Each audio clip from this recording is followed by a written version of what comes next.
আসসালামু আলাইকুম dear viewers. পার্বত্য চট্টগ্রাম নিয়ে ষড়যন্ত্রের যেন শেষ নেই। JSS, UPDF, JLA, MLA, Tripura national front ইত্যাদি উপজাতি বিচ্ছিন্নতাবাদী গোষ্ঠীর পর এবার এসেছে কুকি-চিন ন্যাশনাল ফ্রন্ট নামের আরেক বাহিনী। সন্তু লারমার কাছে যে অস্ত্র আছে সেনাবাহিনীর কাছে ওই অস্ত্র নাই।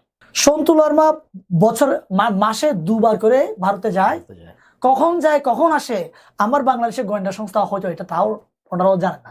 সন্তু লারমাকে কে প্যাট্রোনাইজ করছে? এই ভারত, ইসরায়েল এবং পশ্চিমা রাষ্ট্রগুলা সরাসরি তাদেরকে প্যাট্রোনাইজ করছে। এই যে রিসেন্টলি আমি একটা ইনফরমেশন পেলাম যে তিনি ইসরায়েলের গোয়েন্দা সংস্থার সাথে মিটিং করেছে। তিনি তো বাংলাদেশের নাগরিক নন। তাহলে বাংলাদেশের নাগরিক নন এমন একজন ব্যক্তিকে বাংলাদেশের প্রতিমন্ত্রী পদমর্যাদায় পার্বত্য চট্টগ্রামকে একটা দায়িত্ব দিয়ে আঞ্চলিক পরিষদের চেয়ারম্যান হিসেবে রেখে দেওয়া হয়েছে, তাহলে দায়টা কার? সবুজ পাহাড় আর মেঘের রাজ্য পার্বত্য চট্টগ্রাম প্রকৃতির অপরূপ সৌন্দর্যের আড়ালেই যেন ভিন্ন এক বাস্তবতা। সংঘাত, অস্ত্রের ঝনঝনানি, অপহরণ আর চাঁদাবাজির অভিযোগে অশান্ত হয়ে ওঠে বিভিন্ন এলাকা। আইনশৃঙ্খলা বাহিনীর তথ্য অনুযায়ী গত এক বছরে পার্বত্য চট্টগ্রামে সংঘর্ষ হয়েছে ১০৫টি। এতে প্রাণ গেছে ২৬ জনের। নিহতদের মধ্যে ২৪ জন পাহাড়ি এবং ২ জন বাঙালি। এ সময়ে অপহরণের শিকার ৪৮ জন।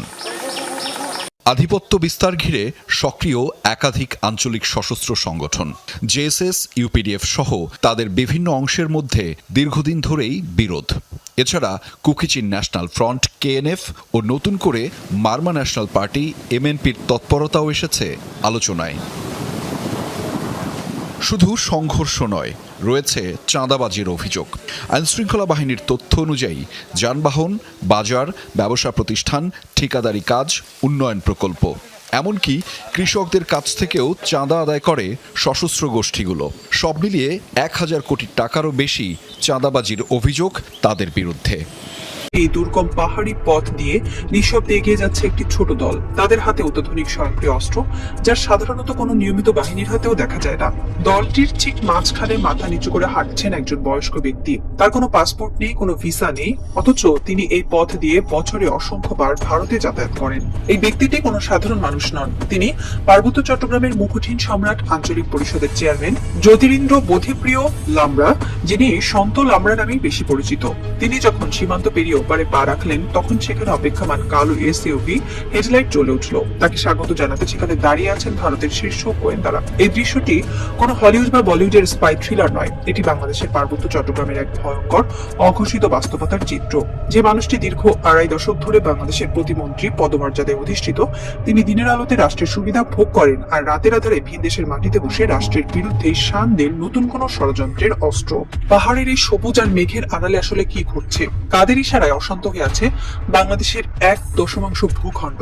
থোয়াইচিং মং শাকের মতো পাহাড়ের ভূমিপুত্রদের বিস্ফোরক তথ্যের উপর ভিত্তি করে আজ আমরা প্রবেশ করব এমন এক রাজনৈতিক এবং ভূকৌশলগত গোলকধাঁধায়, যা যে কোনো আন্তর্জাতিক থ্রিলারকেও হার মানাবে। যে কোনো রাষ্ট্রের সার্বভৌমত্বের সবচেয়ে বড় প্রতীক হলো তার সামরিক বাহিনী। কিন্তু যদি এমন কোনো তথ্য সামনে আসে যে রাষ্ট্রের ভেতরে থাকা একটি সশস্ত্র গোষ্ঠীর কাছে এমন কিছু অস্ত্র রয়েছে যা খোদ রাষ্ট্রের সেনাবাহিনীর কাছেও নেই, কথাটি শুনতে অবাস্তব মনে হলেও থোয়াইচিং মং শাকের মতো পাহাড়ের মানুষেরা এই ভয়ঙ্কর সত্যটি তুলে ধরেছেন।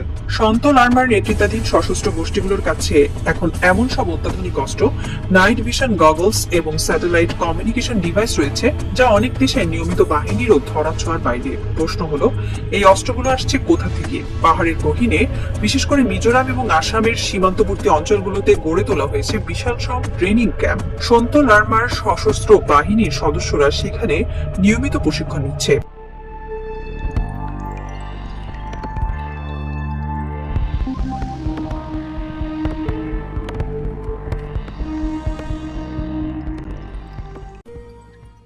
কুকি, চীন, মিজো এরা হচ্ছে সাইনো টিবেটান উপজাতি গোত্র। অরুণাচল বাদে ভারতের 7 সিস্টার্সে সব রাজ্যেই এরা বাস করে। ভারত ছাড়াও এদের বড় একটি অংশের আবাস হলো বার্মিজ চীন প্রদেশের পাহাড়ি অঞ্চল। পার্বত্য চট্টগ্রামের সর্ব উত্তরে এবং বান্দরবান জেলার একটা অংশে এদের আবাস রয়েছে।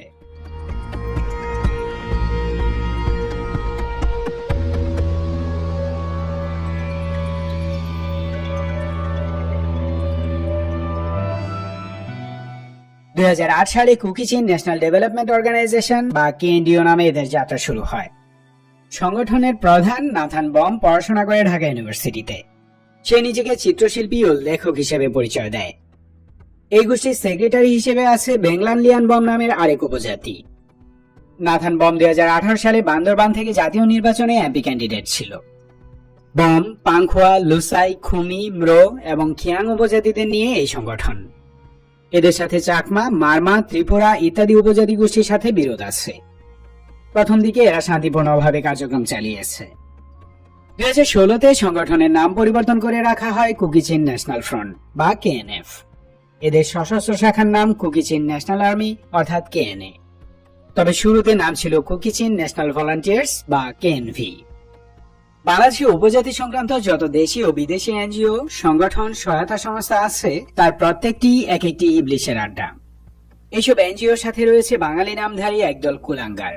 এরা আবার নিজেদেরকে বুদ্ধিজীবী, মানবাধিকার কর্মী, সাংবাদিক, সুশীল ইত্যাদি নামে পরিচয় দেয়। সর্বশেষ তত্ত্বাবধায়ক সরকারের উপদেষ্টা সুলতানা কামাল, প্রথম আলোর মতিউর রহমান, ডেইলি স্টারের মাহফুজুর রহমান, প্রফেসর আনু মোহাম্মদ সহ সকল বামপন্থী ফিগার পার্বত্য চট্টগ্রামের ব্যাপারে নিমক হারাম বেঈমান।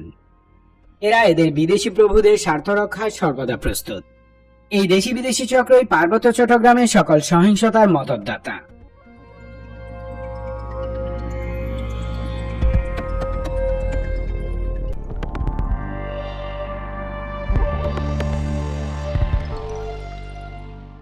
রাজ্য মণিপুর, মিজোরাম এবং বার্মিজ চীন স্টেটের বিচ্ছিন্নতাবাদী সংগঠন চীন ন্যাশনাল ফ্রন্ট ও চীন ন্যাশনাল আর্মি বা সিএনএফ-সিএন এর সাথে কেএনএ রয়েছে ঘনিষ্ঠ সম্পর্ক।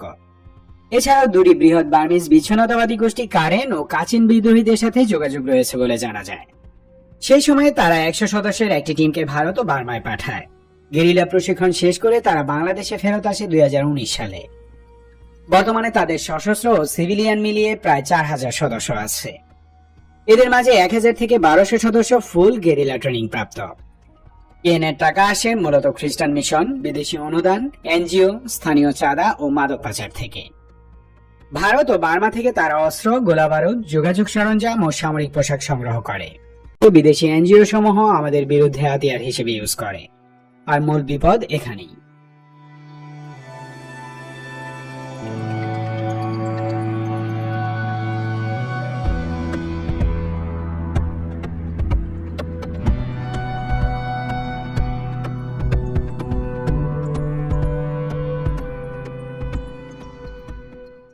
কুকি চীন ন্যাশনাল ফ্রন্টের দাবি চট্টগ্রামে তাদের জন্য একটি স্বায়ত্তশাসিত প্রদেশ, যেটি তারাই শাসন করবে।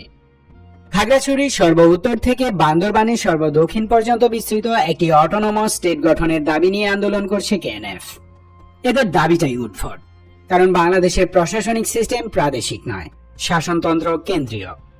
ফুল অ্যাডমিনিস্ট্রেটিভ সিস্টেম ডিভিশনাল। কয়েকটি জেলা নিয়ে একটি বিভাগ, আর এরকম 9টি বিভাগ নিয়ে পুরো দেশ। সেখানে শুধু কুকি আর চীনদের খাস মেটাতে সংবিধান চেঞ্জ করে অ্যাডমিনিস্ট্রেটিভ সিস্টেমকে প্রভিন্সিয়াল করতে হবে। মামাবাড়ির আবদার। কেএনএফ মূলত আরেকটি বিস্ফোরক হতে যাচ্ছে। নাথান বম ইউরোপ ও আমেরিকায় দৌড়াদৌড়ি করে পার্বত্য চট্টগ্রামে উপজাতি নিধনের গল্প বলে বেড়ায়। সে ঢাকার সুশীল সমাজের অংশ। বাংলাদেশ বিরোধী বহুমুখী ষড়যন্ত্রের একটা ছোট্ট অংশ সে দেখাশোনা করছে। সেই সাথে বার্মিজ ও ইন্ডিয়ান অপশক্তিগুলোর সাথে তাল মিলিয়ে চলছে।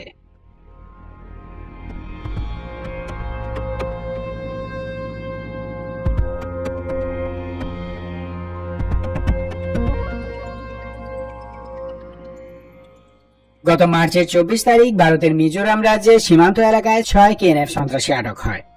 6 জনই বান্দরবান জেলার বাসিন্দা। তাদের কাছ থেকে অত্যাধুনিক বিদেশি রাইফেল, মিলিটারি কমিউনিকেশন ইকুইপমেন্ট সহ কেএনএফ এর সভাপতি ও সামরিক শাখার প্রধানের সিলমোহর উদ্ধার করা হয়। এই ঘটনা প্রমাণ করে যে এইসব উপজাতি সন্ত্রাসীরা ভারত ও মিয়ানমারে সামরিক প্রশিক্ষণ যেমন পায়, তেমনি অস্ত্র ও সরঞ্জামও সেখান থেকেই ক্রয় করে। তারা নিশ্চিন্তে সীমান্ত পাড়ি দিতে পারে, কারণ দুর্গম এলাকার বর্ডার লাইনে বাংলাদেশ সরকারের নজরদারি কম। এই এলাকাগুলোতে আবার জেএসএস, ইপিডিএফ ইত্যাদি সন্ত্রাসী গোষ্ঠীর দাপট আছে। উপজাতি সমূহের আভ্যন্তরীণ কোন্দলের কারণে পার্বত্য এলাকার বিপুল সম্ভাবনাময় পর্যটন খাতে যে কোনো মুহূর্তে ধস নামতে পারে। সুতরাং এদের দমন করা ফরজ হয়ে দাঁড়িয়েছে। যত দ্রুত উপজাতি সন্ত্রাসী সংগঠনগুলোকে দমন করা যাবে, তত দ্রুত সেসব এলাকায় উন্নয়নের সুবাতাস বইবে। পর্যটন বাড়লে বাঙালি উপজাতি সবাই উপকৃত হবে।